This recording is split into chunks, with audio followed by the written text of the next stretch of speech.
rumah yang diramaikan. Maka kalau ada orang mengatakan, marilah kita memakmurkan masjid. Diambil dari wal baitil ma'mur, rumah yang ramai. Kenapa Baitul Ma'mur itu disebut ramai? Karena yang berkeliling malaikat di situ 70.000 malaikat dalam hadis Nabi, hadis sahih. 70.000 malaikat bertawaf, berkeliling, dan malaikat yang sudah 70.000 itu besok pagi dia tetap tidak berhenti, tambah sejak diciptakan sampai hari ini. Setiap satu hari 70.000 malaikat. Maka disebut dia rumah yang ramai. Setelah Nabi Adam turun ke bumi, Nabi Adam rindu dengan rumah yang ramai itu. Maka kata Allah Ta'ala, bangunlah rumah yang sama, tepat di bawah rumah yang ramai itu. Andai dijatuhkan dari Al-Baitul Ma'mur itu kerikil, maka tepat jatuh pas di atas Ka'bah, setentang dengan Al-Baitul Ma'mur. Maka bangunan yang pertama di bumi, inna awwala baitin wudi'a lin-nasi lalladzi bi Bakkata mubaraka. Di kota Makkah yang penuh dengan mubarakah, keberkahan. Itulah dia dibangun oleh Nabi Adam alaihissalam. Adapun Nabi Ibrahim alaihissalam tidak membangun tapi merenovasi karena banjir bandang pada zaman Nabi Nuh alaihissalam, tinggal pondasinya, maka bunyi ayatnya wa idz yarfa'u Ibrahimul qawa'ida minal bait. Ingatlah ketika Ibrahim mengangkat lagi pondasi yang tersisa tadi, wa Ismail bersama anaknya Nabi Ismail alaihissalam. Nabi ditanya oleh sahabat, apa yang pertama kali dibangun di atas muka bumi ya Rasulullah? Kata Nabi, Al-Masjidul Haram. Yang kedua, Al-Masjidul Aqsa. Kam bainahuma, berapa jarak antara keduanya? Arba'una sanah. Masjidil Haram dilanjutkan renovasinya oleh Nabi Ibrahim, sedangkan Masjidil Aqsa dilanjutkan renovasinya oleh Nabi Sulaiman alaihissalam. Yang didakwa oleh Yahudi hari ini, kata dia itu Temple of King Solomon. Kuilnya Nabi Sulaiman yang mau mereka rebut hari ini katanya bertempat di bawah Masjidil Aqsa. Itu klaim saja. Sama juga dulu Masjid Babri, katanya di bawah itu ada kuil Hanuman. Setelah masjid itu diratakan, toh tidak ada apa-apa. Artinya ini hanya klaim untuk menghancurkan masjid. Yang direnovasi oleh Nabi Ibrahim dan yang direnovasi oleh Nabi Sulaiman alaihissalam sama-sama menjadi tempat kiblat kita yang menyatu dalam Sayyidina wa Maulana Muhammad sallallahu alaihi wasallam. Jadi kalau begitu ada tiga. Al-Baitul Ma'mur, Al-Masjidil Haram, Al-Masjidil Aqsa. Lalu kemudian setelah Nabi pindah dari kota Makkah hari Ahad malam Senin, sampai hari Senin di Quba, dia pun mendirikan satu lagi masjid 4 hari 4 malam. Itulah dia Masjid Quba, malam Selasa, malam Rabu, malam Kamis, malam Jumat. Itu makna bahwa masjid itu tidak menunggu fix, tidak menunggu selesai semua keramiknya dari Spanyol, mihrabnya dari Maroko, kubahnya dari Turki. Tidak. Jadi 4 hari 4 malam mereka bangun, habis itu sholat. Yang penting sholatnya. Sekarang banyak masjid, bangunannya, sholatnya Idul Fitri, Idul Adha saja ramai. Jadi filosofi Nabi membangun itu, bangun aja dulu, lalu kemudian dia sambil berjalan. Karena masjid tidak pernah selesai. Masjidil Haram sampai sekarang belum selesai. Dari sejak dibangun Nabi Adam sampai sekarang, sejak zaman Nabi Adam sampai Adam Smith. Belum selesai Masjidil Haram. Tak selesai-selesai dia. Lalu kemudian pada hari Jumat, Nabi pun bertolaklah dari Masjid Quba tadi menuju Yathrib, yang kenal namanya menjadi Al-Madinah Al-Munawwarah. Maka berdirilah satu masjid lagi. Itulah dia yang dikenal dengan Masjid Nabi atau Al-Masjid An-Nabawi. Kebetulan hari itu hari Jumat. Nabi pas masuk waktu Jumat itu, dia mendirikan sholat Jumat, tempat sujud Nabi itu didirikanlah masjid lagi, tapi bukan Nabi yang mendirikannya. Namanya Khalifah Umar bin Abdul Aziz. Itulah dia Masjid Al-Jumu'ah. Baitul Ma'mur, Masjidil Haram, Masjid Nabawi, Masjid Quba, Masjid Madinah, Masjid Nabawi. Lalu kemudian banyak tempat-tempat sujud Nabi ini menjadi masjid. Tapi tak ada sholat Jumatnya. Misalnya ada Masjid Abu Bakar, Masjid Umar, Masjid Ali, Masjid Humamah. Kalau kita menghadap ke arah kiblat, sebelah kanan itu ada itu Masjid Abu Bakar, Masjid Ali, Masjid Humamah. Jadi Nabi itu sholat Idul Fitri, Idul Adha dan minta hujan istisqa tidak di dalam Masjid Nabawi. Karena Masjid Nabawi itu terlalu kecil. 22 meter dari makam Nabi ke mimbar Nabi. Sedangkan ke 11. Maka mereka sholatnya di... Waktu Nabi sholat istisqa itu turun awan. Bahasa Arabnya awan itu ghamamah. Anzalnahi alaihimul ghamamah. Maka disebut masjid itu dengan Masjid Ghamamah, Masjid Awan. Karena turun awan di situ. Lalu kemudian dekat-dekatan dia. Ini Masjid Ghamamah, Masjid Abu Bakar, Masjid Sayyidina Ali. Jadi waktu sholat Idul Fitri, Idul Adha pun mereka di tanah lapang. Lalu kemudian di tanah lapang tempat Idul Fitri, Idul Adha Abu Bakar jadi imam, maka dibuatlah di situ Masjid Abu Bakar. Sayyidina Ali jadi imam, lokasinya di situ, tempat sujud Sayyidina Ali itu dijadikan Masjid Ali bin Abi Thalib. Itulah mengapa di samping-samping Masjid Nabawi itu banyak, dan yang membangun itu adalah Khalifah Umar bin Abdul Aziz. Jadi dia sangat berjasa sebenarnya menjaga situs-situs sejarah ini, dan alhamdulillah berkat Umar bin Abdul Aziz, andai tak dibangun Umar bin Abdul Aziz, itu dah jadi hotel bintang 5 semua. Tanah termahal di dunia, lebih mahal dari Las Vegas, adalah tanah Makkah dan Madinah. Berkat Umar bin Abdul Aziz. Ittaqu firasatal mu'min.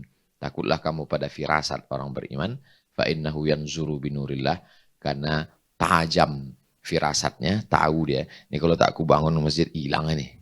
Nah, dibangunnya masjid, akhirnya sekarang kita pun menengok, ini Masjid Ghamamah, ini masjid, walaupun tak ada sholat Jumatnya, karena makna masjid Jumat artinya masjid jami yang ada sholat Jumatnya. Dulu orang-orang ahli ibadah itu tak boleh keluar. Nama tempat ibadahnya namanya saumah, jamaknya sawami. Jadi makanan diantar, pakaian kotor diambil, cucikan diantar, tak boleh dia keluar.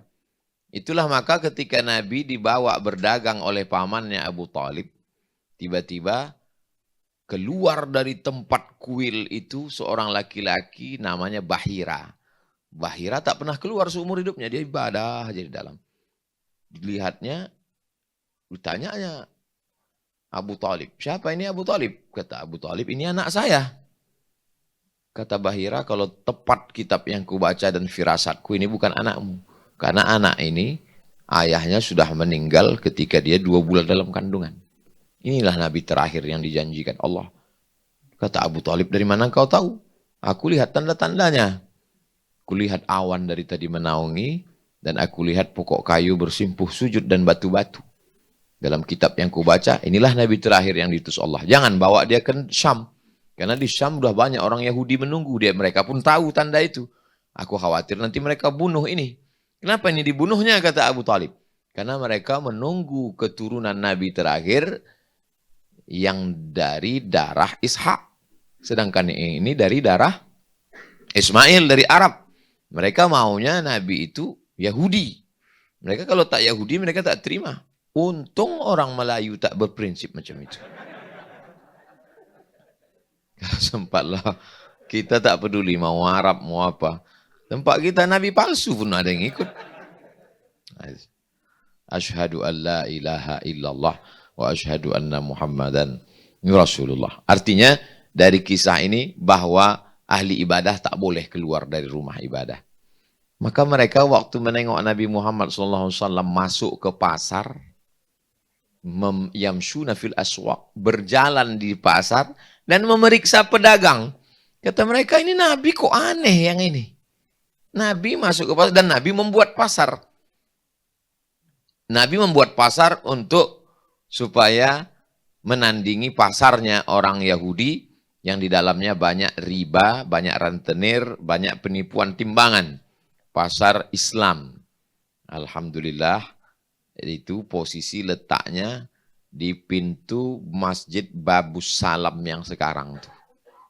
Itulah letak pasar Islam.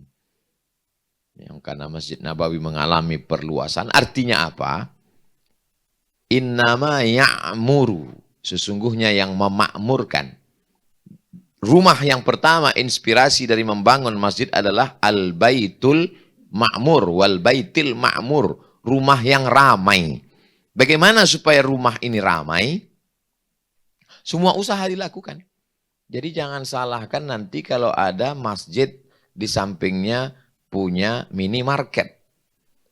Kenapa? Ramai. Gak boleh dekat masjid ada pasar. Berarti haram semua lah Masjid Nabawi, Masjidil Haram itu. Semua jamaah umroh sekali ke masjid, ke pasar 2 kali. Karena ini hotel, ini masjid. Antara hotel dan masjid, pasar. Ke masjid sekali, balik ke masjid. Ke masjid sekali, ke pasar 2 kali. Jangan heran tas itu beranak bercucu. Parah ini, parah. Karena memang sejalan Islam. Makanya bunyi ayatnya, idza qudiyatis shalah, kalau salat sudah dilaksanakan, fantashiru fil ardh, bertebaranlah di atas muka bumi, wabtaghu min fadlillah, cari karunia Allah. Apa makna ayat itu? Karena setelah keluar masjid ada toko. Ramailah dia. Toko-toko itu, ruko-ruko itu di depannya adalah suara azan. Seperti kita di Masjidil Haram, Masjid Nabawi, masuk ke mall, Zam-Zam Tower, itu pasar-pasar, azan, tutup semua. Hayya 'alas shalah. Begitulah idealnya. Dan tanah wakaf. Tanahnya tanah wakaf. Dibangun dengan uang wakaf. Orang datang nyewa. Lalu kemudian berapa pengelola mendapat? 10%. Yang 90% balik ke makmuran masjid. Jadi kalau begitu barulah terjawab kegelisahan orang yang selama ini. Saya kurang setuju Ustaz Somad kalau khotib khutbah masih ada lagi kotak sedekah. Betul cakap Bapak nih, tapi tanah wakaf mana? Sekarang udah kalau disebut tanah wakaf 3. Tanah wakaf masjid, tanah wakaf sekolah, tanah wakaf kubur. Mana ada hasilnya? Tapi coba di atas tanah wakaf itu rumah sakit.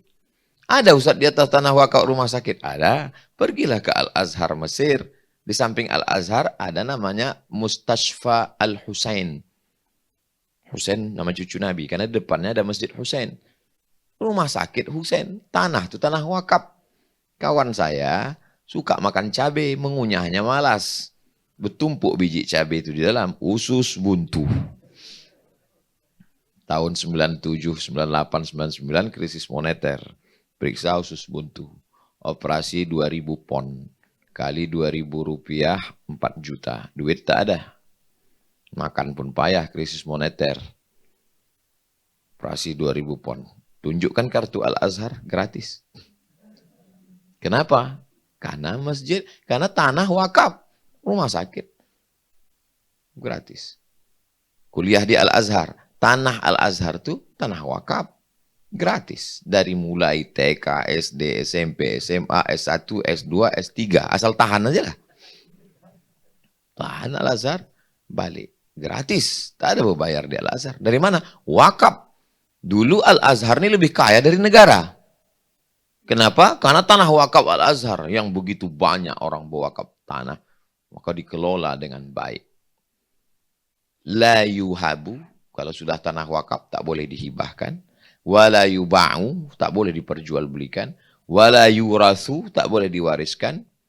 Wala la yuba'u, wala yuhabu, wala yurathu, tak boleh dihibahkan, tak boleh diperjualbelikan, tak boleh diwariskan, tak boleh dimiliki. Dia menjadi milik umat. Inilah yang mau dihidupkan kembali oleh kapal Monzalan yang disebut dengan KWP, Kawasan Wakaf Produktif. Mengapa ada kata produktif di situ? Karena lubang liang lahat ini tak produktif. Mana ada mayat mau menyewa? Nah itu semua gratis. Andai dia mau menyewa, kita pula yang takut menagihnya. Nah, itu masuk ke. Nah, jadi kawasan wakaf produktif ini, misalnya nanti Bapak Ibu, pengurus kalau pergi ke Mandailing Natal, sampai ada masjid kita baru tablik akbar di Masjid Agung Mandailing Natal, depan tuh ada kafe. Saya tanya, kafe itu punya siapa? Pak, kafe itu punya masjid. Kafenya bagus. Kami mau masuk segan, banyak orang minta foto, tak jadi. Bagus kafe. Nah, jadi balik. Islam ini adil. Bukan berarti pas ditanya, lalu kami pengelolanya dapat apa? Lillah. Enggak. Orang mau makan juga, dia mengkhususkan waktunya. Yang dibayar itu adalah waktu dia. Sebenarnya dia bisa buka usaha lain, tapi karena untuk masjid ini, maka wakaf 10% dari hasil keuntungan. Bukan dari modal. Beda dengan zakat. Zakat 1/8. Begitulah adilnya Allah Subhanahu wa Ta'ala. Bagaimana supaya masjid ini ramai? Maka jangan heran kalau pengelola masjid ini anak-anak muda, muncullah untuk membuat kafe yang Islamic cafe, muncullah di situ ada sarana olahraga yang Islami, menutup aurat, muncullah ide untuk membuat ada skateboardnya. Kenapa muncul ide-ide? Karena anak muda itu yang berpikir untuk naik skateboard. Kalau orang tua mana terpikir patah nanti tulangnya, itulah. Asam urat, asam pedas, asam lambung semua naik. Itu. Tapi bukan berarti cakap saya ini menyinggung perasaan bapak pengurus yang tua-tua. Enggak. Saya tak ada melihat ini ada tua. Kalaupun ada, ini adalah anak-anak muda yang terjebak di tubuh orang tua. Nah, gitu. Ini semangatnya muda semua, lupa usia kalau udah mengurus masjid ini. Maka banyak juga pengurus masjid ini tak mau mundur. Karena dia merasa masih muda terus. Dan kalau mundur tak mau lagi datang ke masjid. Itu. Jadi ini pengalaman saya beberapa kali tausiah ke masjid. Saya tanya, Pak, ini masjid ini dulu kan pengurusnya Pak Ano. Dia yang pertama kali bawa saya ke masjid nih. Betul Pak Ustadz. Mana dia? Meninggal. Ada Pak Ustadz. Rumahnya situ kan? Iya, saya dulu ingat makan. Kenapa dia tak datang lagi? Sejak tak terpilih tak pernah lagi datang Pak Ustadz. Parah ini. Makanya di awal ayat itu coba tengok. Innama ya'muru masajidallah. Jadi kalau orang berpikir macam ini berarti dia udah merubah ayat. Innama ya'muru masajida pengurus. Masjid ini bukan punya pengurus. Masjid ini masajidallah. Difahamkan dia bahwa masjid ini punya Allah. Kami ini hanya diangkat sebagai penerima amanah. Sebagai memakmurkan rumah Allah. Sementara ada orang-orang yang lebih baik. Kalau ada orang lebih baik dipilih oleh masyarakat, dudukkan dia di situ. Hasilnya dibukalah sekolah. Lalu masjid tidak hanya sebagai tempat ritual ibadah. Nabi SAW mengajar kepada sahabat hadis-hadis didengar dari Nabi, meninggal Nabi disampaikan sahabat, meninggal sahabat disampaikan tabi'in, meninggal tabi'in disampaikan tabi'in. Makanya ketika mereka pindah ke suatu daerah yang mereka bangun masjid. Masjid Amr bin As di Mesir. Imam Syafi'i mengajar di situ. Masjid Amr bin As. Dari mulai pagi sampai malam. Tafsir ada, hadis ada, fiqih ada. Itu yang disebut dengan halaqah. Halaqah artinya lingkaran. Karena syekh duduk, lalu murid pun duduklah keliling. Ada halaqah hadis, ada halaqah tafsir, ada halaqah fikih, ada halaqah usul fikih. Banyak sekali. Sebelum ada kelas. Belakangan dari barat baru muncul kelas. Guru di depan, murid di belakang. Tak tahu mana yang mencontek, mana yang paham, mana yang tak paham. Kalau sistem halaqah, dia kontak langsung. Nampaknya biji mata murid itu masing-masing. Gimana? Paham? Ada. Maka kata Imam Syafi'i, idza qara'a 'alaika faqul haddatsana wa idza qara'ta 'alaihi faqul akhbarana. Kalau gurumu membacakan, nanti saat meriwayatkan kau katakan haddatsana syaikh. Kalau engkau yang membacakan gurumu mengangguk, maka kau katakan akhbarana. Artinya apa? Hubungan itu langsung. Itu yang disebut dengan bersanad. Karena didapat secara talaqi dengan syekh. Akhirnya berubah menjadi klasikal. Cikal bakal kampus-kampus internasional tertua ini dari masjid. Al-Azhar, masjid. Bagaimana pula dengan Al-Zaitunah di Tunisia? Masjid. Bagaimana yang tertua di Maroko? Qarawiyyin. Masjid. Masjid Qarawiyyin jadi Universitas Qarawiyyin. Masjid Zaitunah jadi Universitas Zaitunah. Masjid Al-Azhar menjadi Al-Azhar University. Maka ke depan ada Universitas Kapal Munzalan. Jurusannya, jurusan wakaf, jurusan zakat, jurusan Baitul Mal, dibuka jurusan yang memang kalau dia tamat, diterima, produktif, menghasilkan.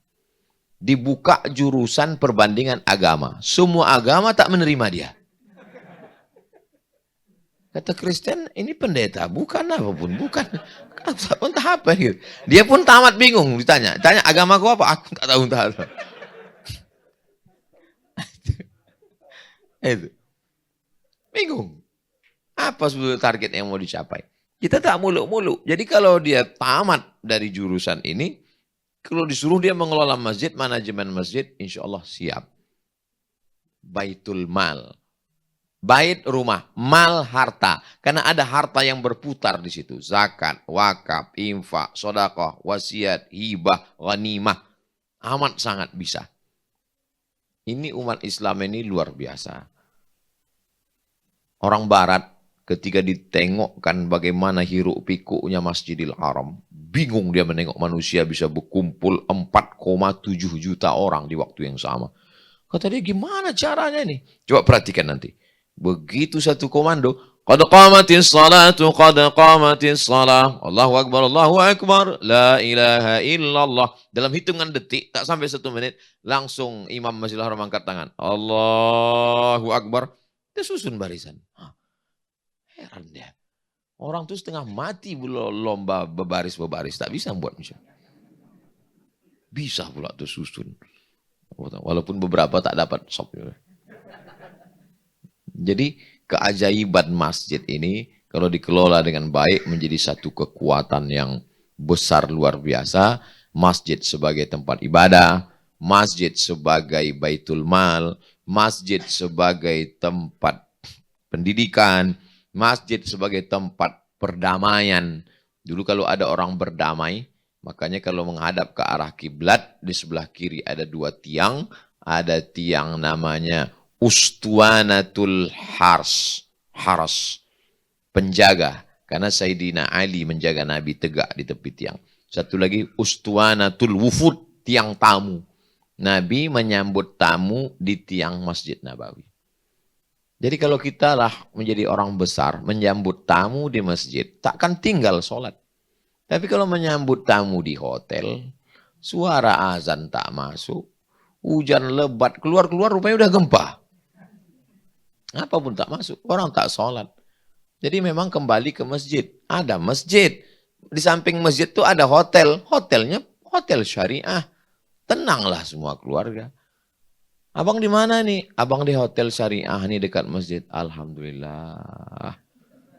Kalau tak percaya, nih. Nah, habis itu barulah jalan-jalan kemana-mana. Artinya menenangkan. Islam itu menenangkan jiwa orang yang ada di situ dan orang yang ada di rumah. Dan itulah sebenarnya yang mau dibuat di sini. Maka jangan heran ada Baitullahnya, depan ada Baitul Malnya, ada rumah sehatnya, ada hotelnya, ada. Bagi yang belum menengok hotel, tengok. Yang sebelah kanan tuh jangan masuk dulu, itu kamar saya itu, udah saya booking. Artinya apa? Syariah itu Islamic, sebetulnya yang tepat itu adalah Islamic Bank. Satu-satunya yang menggunakan kata syariah itu di Indonesia. Pergilah kemana-mana pakai Islamic. rupanya dulu waktu mengurus Islamik itu di zaman Orde Baru, tak bisa. Kalau dibuat bank Islam, orang itu tak mau. Mau buat bank Islam, jangan bawa-bawa Islam. Akhirnya ulama kita ini cerdas, buat syariah. Orang tak tahu tak apa arti syariah. Pas buat syariah, kasih izin gitu. Padahal isinya sama. Sama macam orang tak mau makan ikan. Kasih makan ikan, bau amis nggak bisa. Pas di blender sama tepung, kasih cuka jadi empek-empek, habis 3 mangkuk. Itulah ikan yang kau makan tadi. Nah, itu. Nah, jadi begitu mereka mengakalinya. Di beberapa daerah minoritas muslim gitu juga. Waktu disuruh buat izin bangun masjid. Enggak boleh. Buat mereka cerdas dibuatnya. Izin pembangunan surau. Buatlah katanya. Nah, maka jangan heran di beberapa daerah surau tapi ada khutbah Jumatnya. Itu siasa. Surau Duta Munzalan. Ada khutbah Jumat. Tak kalian kasih izin masjid tak apa-apa. Casingnya surau isinya masjid. Mana Islam nih? Beberapa kampus juga gitu. Karena kalau dibuat masjid, mata anggaran tak boleh. Tak ada boleh ada dana. Hibah tak boleh. Temuan tangkap KPK. Cerdas mereka. Dibuatnya laboratorium keagamaan. Masjid juga isinya. Jangan terjebak pada nama. Tapi jangan gara-gara ini berubah semua nama masjid bapak-bapak. Ini kalau terjadi sesuatu. Tapi substansi makna di dalamnya, inilah dia. Ada pengembangan ekonominya, ada khusus untuk penanganan anak muda, ada tempat orang mendamaikan. Sultan Agung itu dibuatnya emperan masjid itu sebagai tempat memutuskan perkara. Jadi pengadilan agama Islam dulu, di zaman kerajaan Islam itu, diputuskan di emperan masjid. Dan dulu pun begitu di Masjidil Haram. Jadi dulu hukum pancung potong tangan itu di halaman Masjidil Haram itu. Baru kemudian berpindahlah karena satu dan lain hal heboh ramai, pindahlah di Jeddah. Itulah dia Masjid Kisos. Masjid Kisos di dekat Kornes. Tempat pancung kepala. Saya 3 kali menengok pancung kepala situ. Pancung kepala buat narkoba, pancung kepala buat narkoba, pancung karena membunuh. Balik dari situ naik taksi, supir taksi orang Yaman. Ditanyanya dari mana? Kata dia. Saya bilang menengok pancung. Nengok kan tuh, kata dia. Iya saya bilang. Saya udah 10 tahun kerja sini, tak berani nengok. Kata dia. Memang betul. Balik dari situ 2 hari tak makan nasi. Nengok pancung. Jadi rupanya dibuat dia di halaman masjid supaya semua orang menengok bagaimana diterapkan hukum Allah Subhanahu wa taala. Jadi walaupun tak terwujud ma la yudraku kulluh la yutraku kulluh. Kalau tak bisa dilaksanakan semua, jangan tinggalkan semua, buat sampel contoh. Di manalah di antara masjid-masjid Ustadz tengok keliling yang ada model yang Ustadz cakapkan itu? Di Masjid Munzalan. Makanya saya mau ini menjadi referensi yang hidup sebagai model contoh. Jadi kalau ditanya orang, Ustadz, masjid yang ada hotelnya, masjid yang ada baitul malnya, masjid ada rumah sehatnya, masjid ada untuk sarana anak mudanya, masjid ada pertemuannya, perkumpulannya, ada amal usahanya, ada bisnisnya. Kadang kita di masjid, pas acara pengajian, minumannya punya orang. Pak salah dipanggil panitia, panggil apa? Hilangkan merek-merek nih, merek-merek. Di mana-mana saya tausiah, mana boleh ada merek. Tapi di sini ditampilkan merek. Punya kita sendiri. Anda mau makan roti, ragu ada babinya, hubungi Roti Gembul. Tanya Pak Gembul, 0812 300 990. Air minumnya punya kita, kuihnya punya kita. Kadang kita malu sama Allah Subhanahu wa taala. Tinggal di masjid, pengurus masjid, sholat tak tinggal, makan roti babi. Makan mie babi. Gimana babi diterima doanya? Kata malaikat terima, tak usah babi ini katanya. Ada kesetanan, ada kebabian. Nah, jadi kalau kita ngomong ngawang-ngawang tak jelas sampel contohnya, kenapa Ustadz berani menyampaikan ini? Ada contohnya. Jadi kalau ditanya orang, kemana lah kami studi banding Pak Ustadz? Datang kalian ke Pontianak. Ke Masjid Munzalan, Masjid Kapal Munzalan. Ustadz udah ada di sana. Kalian tak nonton video saya itu rupanya. Jadi ke depan ini ruangan ini tak putus ini. Pagi, petang, siang, malam orang seminar dari mulai Banda Aceh, Sumatera, Kalimantan, Sulawesi, Makassar, Tidore, Ternate, Papua. Berdatangan orang kemari untuk belajar bagaimana cara manajemen masjid. Ini miniaturnya karena keterbatasan tanah. Kalau kebetulan luas tanahnya besar support, maka dia buat besar. Ini masjidnya, ini kampusnya, ini sekolahnya, TK, SD, SMP, SMA, S1, S2, S3, ini rumah sakitnya, ini ruang tempat acara nikah jauh dari masjid. Yang undangan tak sholat, yang walimah tak sholat. Hari pertama membina rumah tangga meninggalkan sholat. Cemana mau berkah? Yang berdoa, barakallahu lakum. Apa barokah hilang? Kalau di masjid dilaksanakan, terdengar kumandang azan, sholat kita dulu kata semua, sholat. Di mana letak convention hall tempat acara walimah? Di lingkungan masjid. Ada. Makannya di sini, akadnya di masjid. A'linu hadzal nikah, nikah jangan diam-diam. Ij'aluhu fil masajid, buat akadnya di masjid. Jelas itu, buat akadnya di masjid. Tapi bukan berarti bapak-bapak yang dulu tak di masjid jangan dibuat lagi di masjid. Ngamuk ibu itu nanti sama saya. Wadribu alaihi bid-dufuf. Pukulkan duf, gendang. Untuk memberitahu bahwa ini hari raya, hari bahagia, ini ada yang nikah. Aulim walau bisyatin. Buatlah kenduri, walaupun hanya memotong seekor kambing. Seekor kambing itu maksudnya kalau di Arab 10 orang. Di orang Arab itu makan kambing itu 10 itu. Kalau kita setengah kampung. Apa maksudnya situ? Walimahnya di mana? Di masjid. Akadnya di mana? Di masjid. Convention hall-nya di mana? Di masjid. Aulim walau bisatin, kenduri. IO-nya mana? Cateringnya siapa? Orang masjid. Lengkap semua. Ustadz, apalah makanan? Tadi malam sudah kami tinjau makanan tuh. Cuman kami tak makan, ninjau-ninjau aja. Tinjau. Oh, ini ada cencalu. Oh, ini ada sambal belacan. Ini ada tempoyak. Sayur keladi. Oh, tak usah sebutkan meniti Ailio. Airnya, snacknya, dessertnya, cateringnya. Jadi duit itu berputar di sini. Jamaah punya kita, masjid punya kita, pas giliran air punya orang, makanan punya orang, catering punya orang, IO punya orang. Dibuatnya lah yang tak sesuai dengan ajaran Islam. Pakaian terbuka. Saya terus terang di beberapa tempat kalau memberi nasihat pernikahan dengan jadi saksi. Memang saya pilih-pilih betul. Saya tanya acaranya di mana. Karena saya tengok jauh sekali dari nilai-nilai Islam. Nggak pakai terbuka aurat, rambut bergerabang. Yang undangan itu pendatang, ada yang kurang kain, ada yang belum berjahit, ada resleting belum berpasang, ada yang kurang kancing.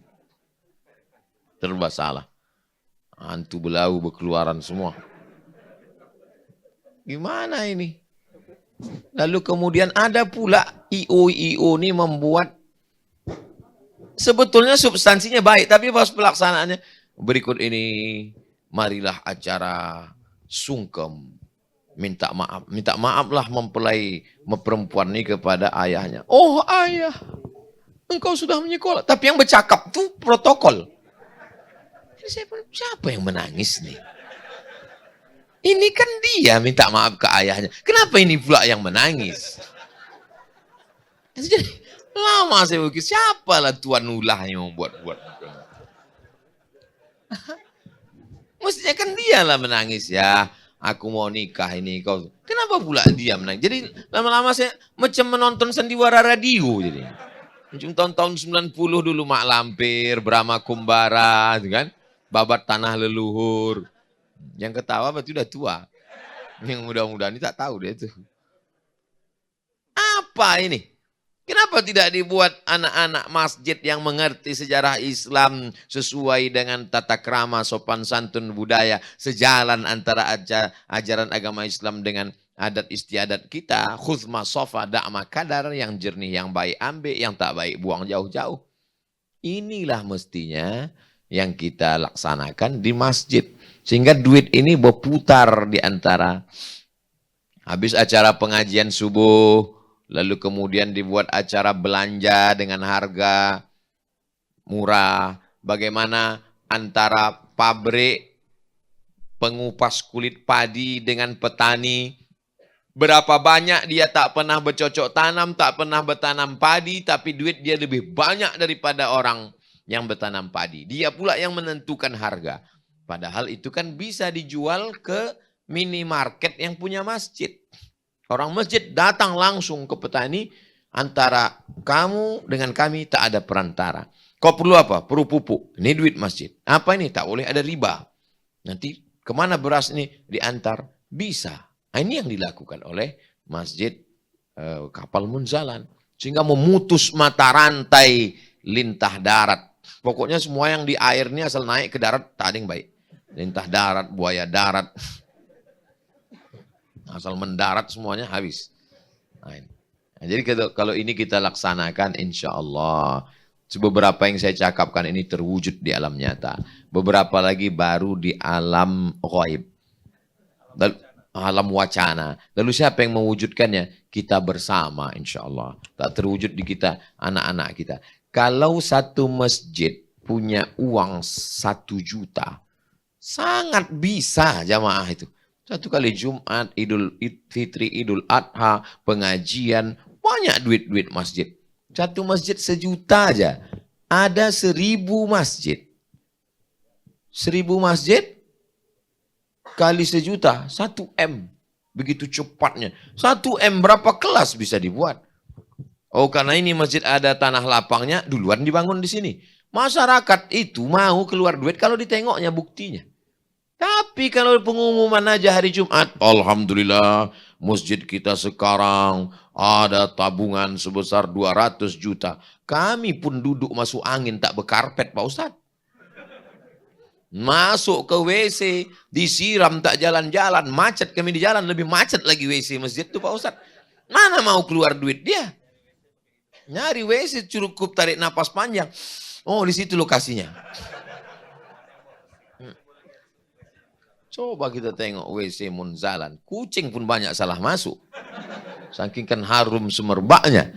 Nah, jadi ini semua yang mau kita tunjukkan supaya menjadi modal kita. Inilah Islam yang nyata, bukan hanya sekedar ada dalam kitab fikih wacana. Bukan sekedar pendapat ulama fikih. Ulama sudah berpendapat puluhan tahun silam. Tapi realitas nyatanya, masyarakat itu banyak yang mau keluar duit. Tapi masalahnya trust, kepercayaan. Hubungan kita dengan jamaah ini adalah saling percaya. Kalau percaya mereka, apa yang mereka kasih? Turunlah ke bawah. Kalau percaya jamaah ini apa yang mau dikasihnya Pak Ustadz? Nanti sebelum balik turun ke bawah tengok di parkir. Apa dikasih jamaah ini? Alphard 3, Rubicon 1. Mobil-mobil total lebih dari 70 mobil. Semua mobil 70 mobil dikasihnya. Motor-motor Harley. Ini yang baru disebutkan aja. Anak gadis, janda-janda belum lagi dibahas. Kalau udah percaya dia, kalau udah trust, nyawa dikasihkannya. Itu diberikannya. Allah Subhanahu wa taala membukakan pintu itu semua. Masjid. Kalau kau urus rumahku ini dengan baik, maka insya Allah Allah bukakan. Saya yakin dan percaya itu bapak-bapak amat sangat bisa bergabung kita dengan Masjid Munzalan Mubarakan ini. Mudah-mudahan banyak ide-ide yang kita sebelumnya tak tahu, kita menjadi tahu dari pelatihan-pelatihan. Saya optimis. Insya Allah semakin banyak masjid yang sadar, semakin banyak jadi lebih baik insya Allah. Itu yang dapat saya sampaikan. Mudah-mudahan menjadi amal jariah buat kita semua. Banyak kata-kata saya ini menyinggung perasaan tak berkenan di hati. Mohon maaf. Aku qouli hadza astaghfirullah li wa lakum. Wassalamualaikum warahmatullahi wabarakatuh.